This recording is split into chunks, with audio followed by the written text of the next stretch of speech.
Hi, welcome back. This is Chris Petri. You made it, part two. We are really cooking here. We are doing a gorgeous scene here of two women chatting in the back of a house, and perhaps they're neighbors or a mother and daughter, and we're just having fun doing some nice loose gestural figures. Small composition, maybe 4" by 5". Part one is the first of 3 videos on this subject. If you haven't seen the first part, please go back to that. It's really helpful if you start with part 1, and then you can get up to speed, and then you can do part 2 here, and we'll have a part 3 as well too, because we have a lot to do here on this small composition of 2 loose gestural figures. Beautiful sunny day. We're in the back of a house scene somewhere, back of a house, and maybe a country setting. Beautiful country day, sun. A little bit of wind, breeze blowing, summertime, great feelings. We're just having fun, and we're capturing this feeling in our painting. So, so far we've did the lighter values.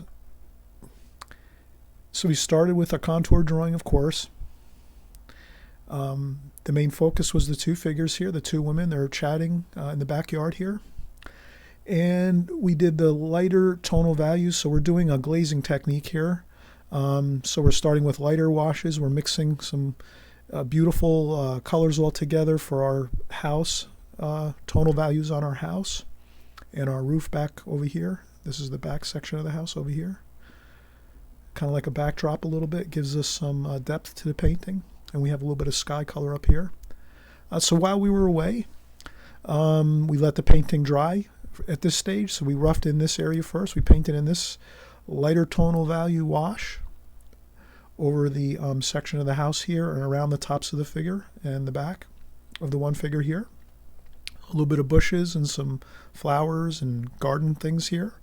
And then we did a little bit of the rooftop in the back section of that house, of the same house over here. And we did a little bit of sky color, just a touch of blue, maybe some cobalt blue, cerulean, some French ultramarine, just a light wash, just to let us know there's a sky back here and some sky color.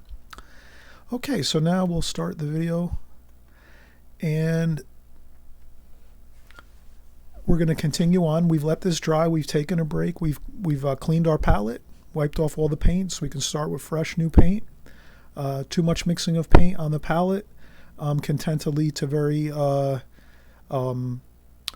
tired looking, washed out looking paint that doesn't have a nice vitality and identity to it. So it's always important to clean the palette, wipe off the old paint, and then start fresh with new paint as you go. All you have to do is keep track of your colors, so you come back in with the same colors you used on your first washes.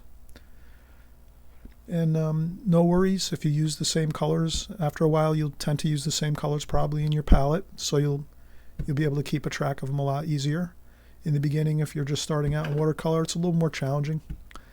But after a while, you just memorize your colors, and it comes natural. So here we go. We're getting ready. We're going to start working again. We've given this a break. Maybe we took a break for 15-20 minutes, emptied out our water bucket, got fresh clean water, wiped our palette up, cleaned off the paints that we were using, and now we're starting back up again. This area, these washes are now dry, so we don't have to worry about too much bleeding and messiness with the water blossoming and ballooning on the paper. Here I just put a little lights insignia. We should always put these on our paintings and our practice sketches, just so we know where the light's coming from. So if we're in the middle of a painting and we're doing some work and we get confused on where do I got to put the shadow, then we could just refer back to that little light insignia on the top of our painting. And here I'm just cleaning up the palette before we start again. A little bit of paper towel, damp paper towel, dipped in some water, and wipe up the palette. And now we're just getting ready to start up again here, and we're coming along nicely here. We've got, almost half the painting completed now. I tend to reference this as a composition, a small composition that we're doing. It can be a finished painting as well.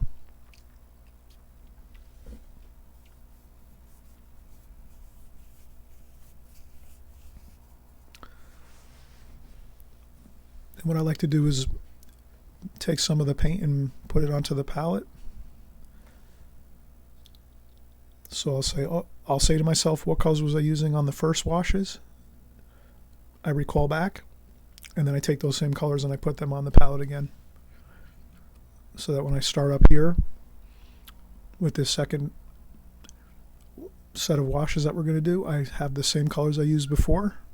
Cerulean blue, cadmium lemon yellow, alizarin crimson, burnt umber, raw sienna, raw umber, sap green, burnt umber, French ultramarine blue, and then those are all just out on the palette. You notice I'm tipping my palette here, and they're not running, the paints are not running around and flowing off the palette, so that gives us a nice consistency. That's how your palette, if you want to paint in this method here, you have to be careful not to add too much water to your paints. So if they're too wet and flowing around the water, it might be a little more difficult to get this kind of effect. So you have to have just the right amount of water, not too much, not too little. Okay, so now we're doing the back area here of the other part of the house. It's in the backdrop a little bit. So this is sort of like a backdrop feature of this painting, where we're just putting the other part of the house that's kind of in the distance a little bit. Gives the painting a little bit of depth. And I'm touching in a little bit of cadmium yellow, lemon. I learned a great tip. Sometimes when you're painting, it's fun to sometimes, gray down the certain sections of your painting if you don't want that much attention on it. So like here on the left side, you saw me there, I added a little bit of maybe burnt umber and French ultramarine to that lemon yellow to sort of make it a little more grayish color in that. So this way at the edge of that painting, at that section there, it looks a little bit subdued, and then it's a little brighter next to it to the right. So this way you can kind of enhance your painting and bring attention to certain areas, and then other areas you can make a little less noticeable. So here again, I added a little bit of blue and burnt umber mixture to the cadmium lemon yellow color, and then this way this is brighter looking, and this is more duller and grayish looking, which calms it down and makes it look a little more subdued. And this way we can control what part of our painting we want to have more vibrant color in. All right, so here we're doing with our small number 4 brush, we're adding in some the figures, and here we're using burnt sienna and a little bit of burnt umber, and then a touch of French ultramarine blue, just to maybe give a touch of coolness to the flesh tone.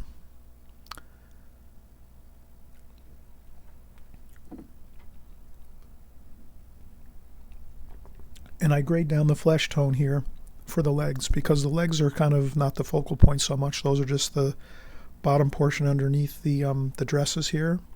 So, the main part of the painting, the focal point would be the women chatting, and the weeds in the grass underneath by their feet. That's not such an important part of the focal point, and so we'll just put some cooler colors there, some French ultramarine blue and a little bit of burnt umber mixed in there, a little bit of sap green too. So here we have some burnt umber, sap green, French ultramarine blue, and we're doing the shadows now.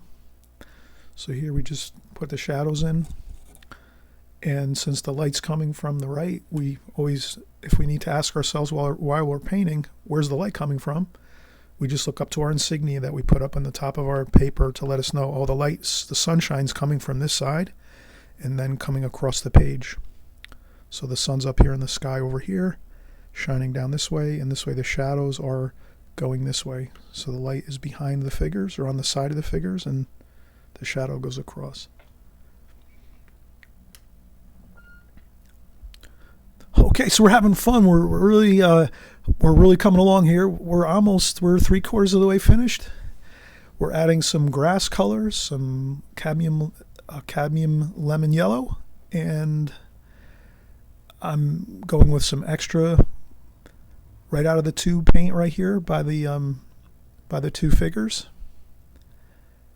and some there in the bushes too. So that's just a little pop of color, a little more interesting vibrancy of color.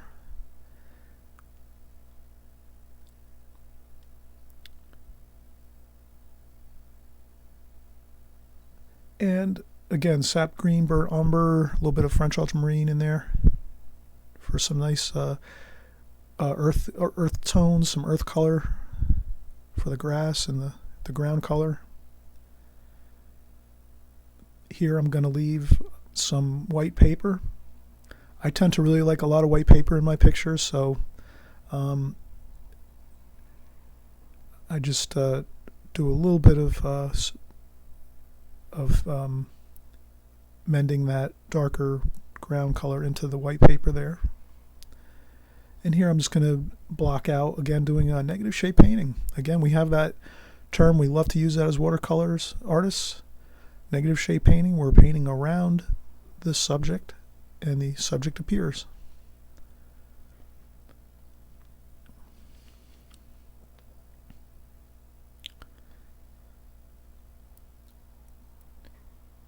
And there I'm using some raw sienna, maybe a little bit of cerulean blue.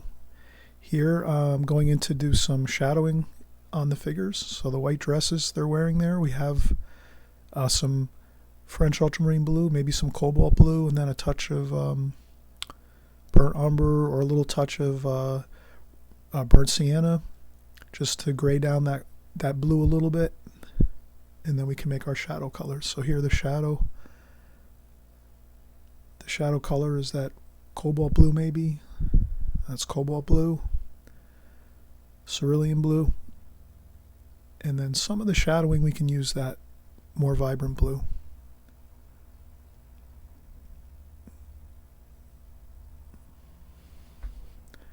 And just suggestive shadowing.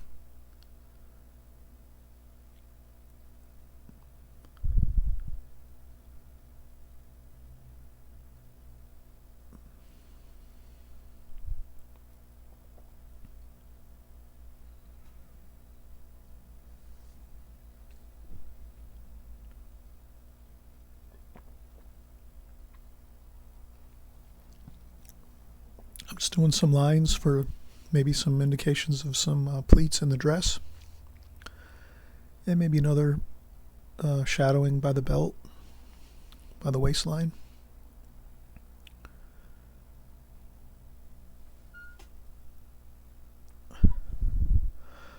All right, we're really coming along here. The figure work is looking really very realistic here. You have that really nice shadowing effect of the sunlight.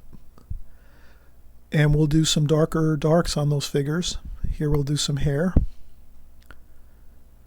And so now we use the approach of kind of slowly developing the main focal point of the painting by adding the darker darks now. So we have some, we're putting in some hair and some darker shadow colors on the white dresses.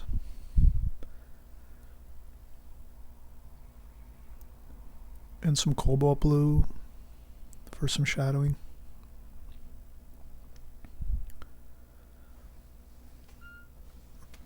Okay, in a minute we're going to take a break. We're going to let everything dry up to this point. Maybe we take a 15-minute break, 10, 15 minutes, 20 minutes. And then we come back and we'll do our part 3. We'll just tidy up everything, add a few more darks to just do the final details of the composition here.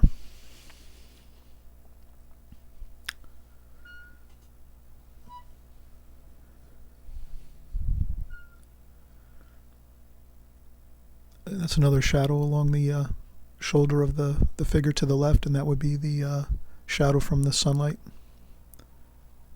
All right, everyone, we'll see you in a few minutes.